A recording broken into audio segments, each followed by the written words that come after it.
नमस्कार मंडळी, यूट्यूब चॅनलमध्ये आपल्या सर्वांचं स्वागत आहे. ठरलं तर मग आजच्या भागात आपल्याला असं पाहायला मिळणार आहे की आता अर्जुन अजिबात नाही म्हणत असतो की मी हिच्या सांगण्यावरून लग्नाला होकार देणार नाही आहे. का हिच्या डोक्यात, प्रियाच्या डोक्यात काय घुसलं आहे की मला तिच्याशी लग्न करायचं आहे, मला अजिबात तन्वीमध्ये काहीच इंटरेस्ट नाही आहे, मला लग्न करायचं नाही आहे. तेव्हा आता प्रताप म्हणतो, असं काय बोलतो आहे अर्जुन, तुला माहिती आहे ना, कळतं आहे ना, आधीच सायलीने किती खोटं बोललेलं आहे आणि आधीच किती फसवेगिरी केली आहे तुझ्याशी, आपल्याशी.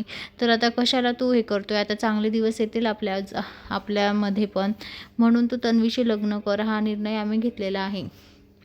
तर अर्जुन आता अजिबात ऐकायला तयार नसतो. तर तेवढ्यातच तो ऐकायला तयार नसतो. तर आता पूर्णाजी शेवटचं म्हणते की हे बघ अर्जुन, मी तुला शेवटचं विचारते आहे, तुला तन्वीसोबत लग्न करायचं आहे की नाही? तेव्हा आता अर्जुन म्हणतो, नाही पूर्णाजी, मी शेवटचं सांगितले ना, मला कोणत्याच मुलीशी लग्न करायचं नाही आहे, कारण माझं लग्न ऑलरेडी झालेलं आहे आणि ते पण मिसेस सायलींसोबत माझं लग्न झालेलं आहे. त्यामुळे मी कोणत्याच मुलीशी लग्न करणार नाही आणि प्रियाशी तर मुळीच नाही.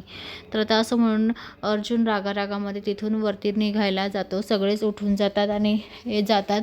तेव्हा पूर्ण आजीला छाती दुखायला लागून जाते. त्यांना असं हायपर अटॅक आल्यासारखं असं वाटत असतं.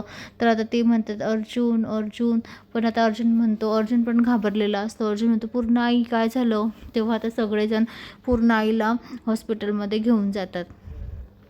तर आता त्या ठिकाणी हॉस्पिटलमध्ये गेल्यावर सगळे म्हणतात, अर्जुन तुझ्यामुळे झालं आहे सगळं. अर्जुनला दोष देत असतात सगळेजण.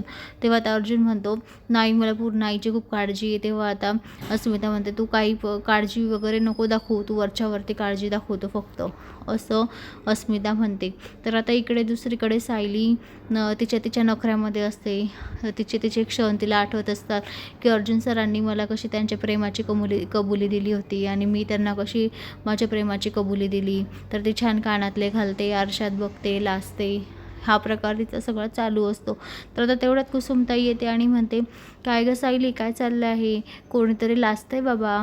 तेव्हा आता सायली म्हणते, काय गं कुसुमताई तू पण. तेव्हा आता त्या दोघींचं बोलणं चालू असतं. तर आता सायलीच्याही आठवणीमध्ये गुंग होऊन गेलेली असते. तर आता दुसरीकडे हे हॉस्पिटलमध्ये असतात. तेव्हा आता प्रिया म्हणते, अर्जुन तू कितीही प्रयत्न कर, सगळे बाजी मीच मारणार आहे, कारण सगळे माझ्याकडनंच आहे.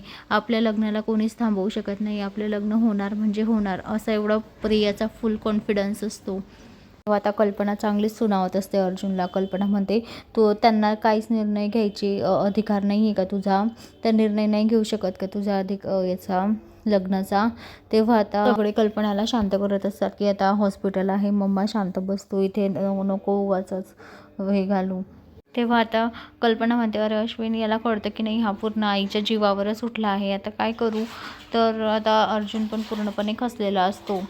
तर आता अर्जुनचं असं काहीच हे नसतं की पूर्ण आजीला काही त्रास व्हावा म्हणून. पण आता ह्या प्रियाने सगळं घरच्या सगळ्यांना भरवून दिलेलं असतं, गोड गोड बोलून त्यांच्याशी. त्यांच्या पुढे म्हणजे हे झालेली असते ती खूपच चांगले बनण्याचे नाटकं केलेले असतात प्रियाने खूपच. तर तसं त्यांच्या सगळ्यांच्या चेहऱ्यावर, डोळ्यांवर पट्टी बांधलेली असते. पण आता शेवटी तर अर्जुन काय करणार बिचारा. अशाच मालिकेच्या नवनवीन अपडेटसाठी चॅनलला लाईक आणि सबस्क्राईब करा, शेअर करायला विसरू नका. धन्यवाद.